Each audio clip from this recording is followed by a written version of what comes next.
Passionate, driven, enthusiastic, euphoric. This is who we are as entrepreneurs. But how we leverage these incredible attributes to dream and build businesses that scale and grow is what this podcast is all about. Hello, I'm attorneypreneur Josh Brown, and welcome to Franchise Euphoria.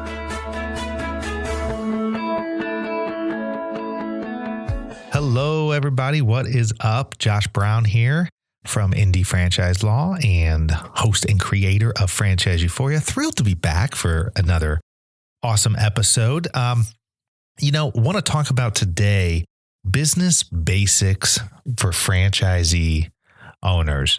One of the things I hear often in the franchise space is that people who go into franchising and become franchise owners believe that the system that they're being provided and the blueprint that they're being given or that they're being sold is all they need to really find success in franchising. Of course, the smart franchisees know that that is a bunch of hogwash, and really to have the ability to put yourself in a position to really find success in franchising, there's a number of things you have to do. But as I was thinking about it more, you really have to have a basic understanding of how businesses run and how you are going to run your business in terms of outside of the franchise realm. Certainly, you're going to be getting information from the franchisor. You're going to be given an operations manual. You're going to be given a blueprint. But you, as the franchisee owner, still have to have a basic understanding of business. And the fact remains that most people who buy one-off franchises or who become franchisees have really never owned a business before. Many of them have come from corporate America. Maybe they've been downsized. Maybe they've really always wanted to have their own business and decided to get into franchising so that they could get in business for themselves, but not by themselves, as the old adage goes. Well, one of the things I found just in working with and dealing with a lot of situations in franchising is that a lot of times the problems that franchisee owners run into, not necessarily a problem with the franchisor, but a problem with a lack of understanding of how to actually run a business. And so it's important to understand that when you do buy a franchise, you still, as the owner, have a responsibility, a duty, and really need to have a core understanding of the various aspects of a business. So what are those aspects? Well, from my vantage point, I've sort of broken it down into 5 business basic categories that I think each and every franchisee must have knowledge of at a minimum in order to give them a chance of success with the franchise.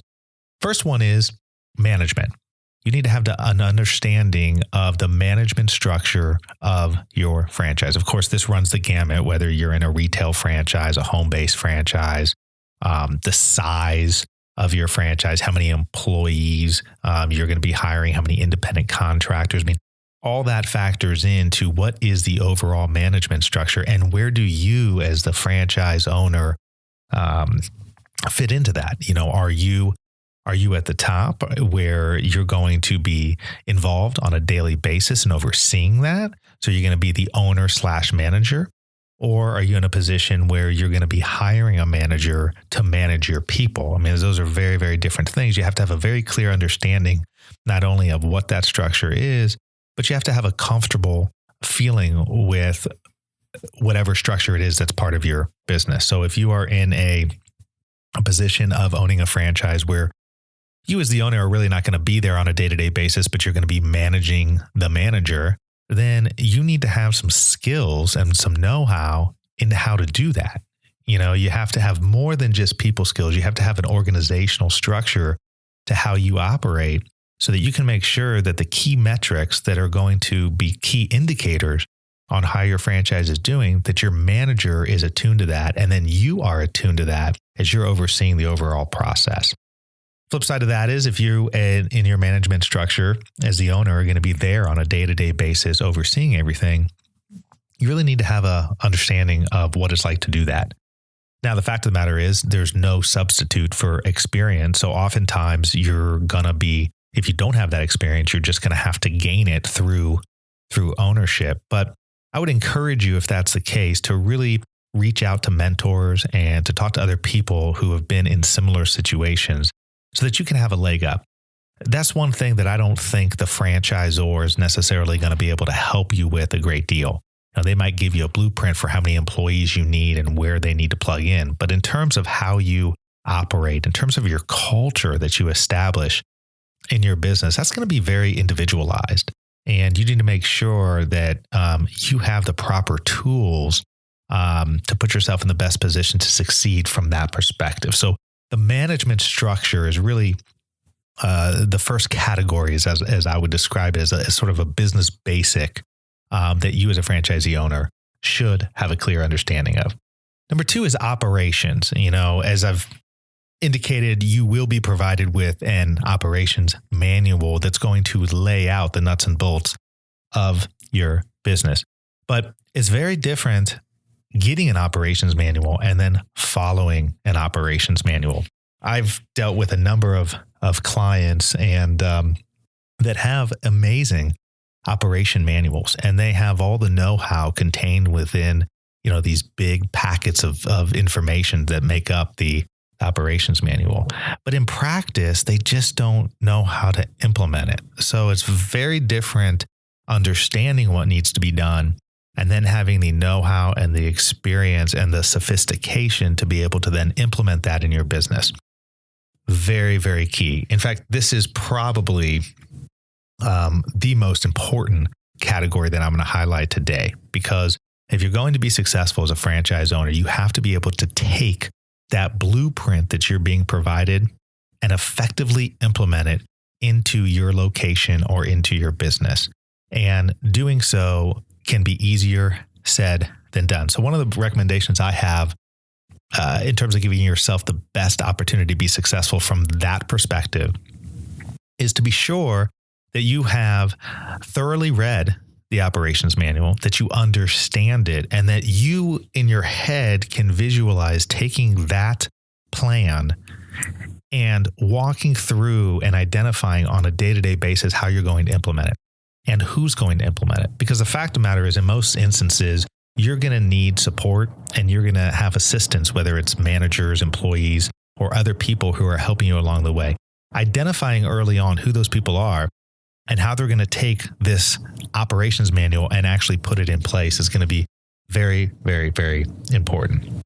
The next category would be billing/accounting. I can't tell you the number of businesses that have run into serious and significant pitfalls because they don't have their billing and accounting practices down. And oftentimes in franchising, you will be provided with a billing software system, that's usually, if you're in retail, is tied into your POS system. But you then have to be able to make sure that you are staying on top of your bills and on top of your accounting, that everything transfers and shows up properly and is properly categorized throughout the course of a year. There are so many business owners that do not do a good job of categorizing their expenses and end up getting busy in their business, operating it. And then at the end of the year, it's just a total disaster in terms of accounting for what they've done. That can have a very big impact on your bottom line. It can also have a very big impact in terms of the IRS coming after you for money that maybe you weren't segmenting appropriately. So I think billing and accounting is one of those things that nobody likes to do. I've never found any business owner who gets excited about billing and accounting, but it's one of those fundamental business basics that you as a franchisee have to take it upon yourself to understand and know and follow through with as the owner of the business. And if you are not the right person to do that, you need to get somebody in place to do that. Let me give you a perfect example. A company I've used in my own business for the last 2+ years is a company called Kahuna Accounting. They're not paying me anything to say this. I just really like their service. They come in and help with the reconciliation on a month-to-month basis and provide you with a dedicated accountant to help you work through how to categorize your expenses and so forth. I have found them to be incredibly helpful for me, and it has made my life much, much easier come the end of the year when I actually deal with the tax implications and aspects of my business. So whether it's Kahuna Accounting or another third party, or if you just have the capability to do it yourself, that's fine. I just think it's important, very, very important, that you make sure to account for that at the outset of your franchise. It's a very, very important category that many people overlook or just don't pay much attention to because they figure they have bigger fish to fry. And it's one of those things that will sneak up on you. And if you don't address it at the outset of your business, it's like that domino effect where as things become more and more complicated, as you start to grow as a business, the billing and the accounting just becomes all that much more important. And if you don't have the foundational structure at the outset, it's very, very difficult and time consuming to then go back after the fact and recreate it. Number 4 would be banking, which would tie in some regard to the billing and the accounting. But I find it very, very important in franchise businesses that the owners have good banking relationships. As I've talked about in previous episodes, one of the biggest killers of franchise businesses is being undercapitalized. And people routinely believe that they need less money than they actually do. And so it's very, very important at the outset of your business that you have good banking relationships with at least 2 or 3 people within the banking business or within the capital community. In other words, the community in which you could get money or get loans. There are going to be all sorts of surprises that come about in your business. There's going to be things that happen that you will have never anticipated. You need to anticipate the unanticipatable things, if that makes sense. That was a mouthful, but you really need to understand that no matter what you do, no matter how prepared you are, no matter what you implement in your business, things are going to happen.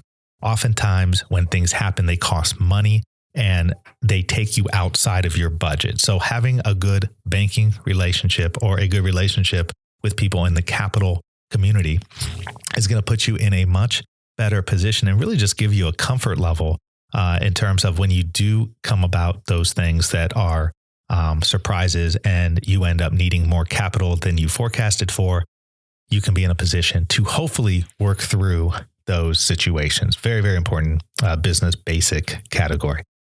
Number 5, marketing.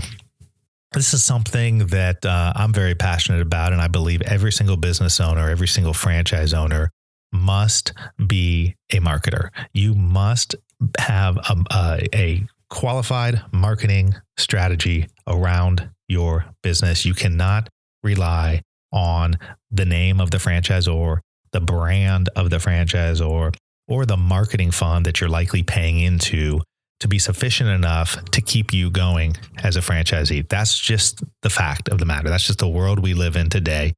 You have to be able to be the master of your marketing domain. Now, part of that is you need to make sure that with your particular franchise, what you can and can't do in terms of marketing. As an example, very hot issue in franchising right now is in social media marketing, and the franchisors, a lot of them are really still unsure as to how to go about doing that. And so they are taking on excessive control from that perspective and giving very little leeway for their franchisees, which in many situations can be problematic. You need to understand enough about your business and understand enough about where people are finding, where your customers are finding you at the outset to know then and to make an informed decision in terms of how you are marketing your business. You always, always, always need to be marketing your business, and you need to be thinking about that at the outset. The old adage that if you build it, they will come is not true in most cases. In fact, I would say in 95% of the cases, that is not true. You are going to have to establish yourself in the area, in the community in which you are, and be able to differentiate yourself as a franchisee, because chances are that you are going to have competition from either other franchise owners or other small business owners, and you are going to have to market yourself and figure out a way to stick out. So let me just do a brief recap. The 5 business basics that I believe every single franchise owner needs to contemplate and seriously consider at the outset of their franchise ownership is number 1, management, number 2, operations, number 3, billing/accounting, number 4, banking, and number 5, marketing. I think if you take this to heart and think about those things, you will be light years ahead of most other entrepreneurs that are out there trying to make a go at it, whether they're in franchising or in just a regular small business. As sort of an additional bonus for this episode, I came across this really fascinating and interesting article that I just read the other night on Forbes.com, and it's titled, "When Does an Entrepreneur Become a Business Owner?" I'll have it in my show notes for this episode, but it's by Martin Zwilling, and I've never read any of his work, but it's a really interesting account of the difference between being an entrepreneur and being a true business owner. And I think if you are in the position right now where you are either just getting started with your business, with your franchise, or even have done it for a while, I think you will find it interesting and benefit from this article. So again, I'll have it in a link in my show notes. Well, hopefully you got benefit from this episode. As always, if you have questions, want to shoot any questions my way, please feel free to email me at josh@indiefranchiselaw.com. And I look forward to the next weekly episode. Until then, happy franchising.